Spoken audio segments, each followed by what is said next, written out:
ખેડૂતો માટે રાજ્ય સરકારનો વધુ એક હિતલક્ષી નિર્ણય જાહેર કરી દેવામાં આવ્યો છે, જ્યાં જરૂર પડે ત્યાં 8ના બદલે 10 કલાક વીજળી મળશે। 1 મહિના સુધી 10 કલાક વીજળી પુરવઠો આપવા માટે સૂચન કરી દેવામાં આવ્યું છે। રાજ્યના ઉર્જા વિભાગે વીજ કંપનીઓને પણ સૂચના આપી છે।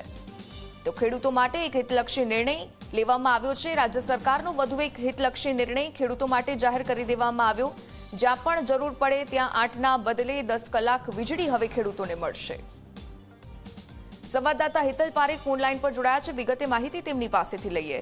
હિતલ, રાજ્ય સરકાર દ્વારા વધુ એક જગતના તાત માટે ઉપયોગી નિર્ણય લેવામાં આવ્યો છે, આ હિતલક્ષી નિર્ણય વિશે શું અપડેટ્સ? જી ઉર્મિલા, ચોક્કસ એવું કહી શકાય કે રાજ્ય સરકારે ખેડૂતોની ચિંતા કરી છે અને ક્યાંક ને ક્યાંક જોવા જઈએ તો અત્યારે રાજ્યમાં વરસાદ ખેંચાયો છે અને તેના કારણે નર્મદાનું પાણી આપવાનો પણ નિર્ણય લેવામાં આવ્યો હતો। હવે એ જ પ્રકારે જે જગ્યાએ ખેડૂતોને સિંચાઈ કે અન્ય માટે વીજળીની જરૂર હોય એ વિસ્તારોમાં 8 કલાકની જગ્યાએ 10 કલાક વીજળી આપવી એ પ્રકારનો નિર્ણય લેવામાં આવ્યો છે। સ્વાભાવિક છે કે આ નિર્ણય 1 મહિના પૂરતો છે, કારણ કે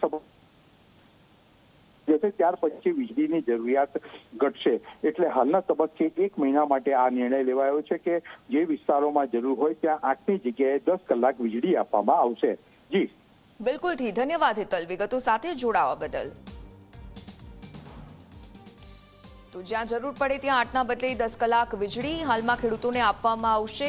વીજળીની જરૂરિયાત વધારે છે ત્યારે વાવણીનો સમય ખેડૂતો માટે અને તે દરમિયાન રાજ્ય સરકાર દ્વારા નિર્ણય લેવામાં આવ્યો। ઉર્જા વિભાગે વીજ કંપનીઓને સૂચના આપી દીધી છે। 1 મહિના સુધી 10 કલાક વીજ પુરવઠો આપવા માટેનું પણ સૂચન જારી કરી દેવામાં આવ્યું।